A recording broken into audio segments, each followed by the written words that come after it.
Hyundai Elantra. Maşının sol hissəsində heç bir zədə yoxdur. Maşının ön hissəsində bax gördüyünüz kimi yəni buferin alt hissəsidir.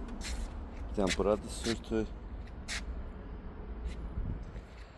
2025 Hyundai Elantra Cell Sport 2 motor 7200 yol gedib 10500 dollardan satışa çıxır. Lükü var 154-cü maşındır.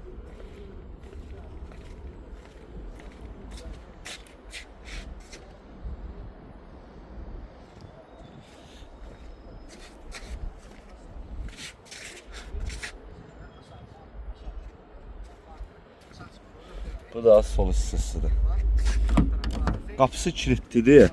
Belə göstərirəm. Stanley qızdırıcısı var. Qara salonda heç bir ayrabaq atmayıb. Lükü var. 154-cü maşında. Bu bunun VIN nömrəsidir.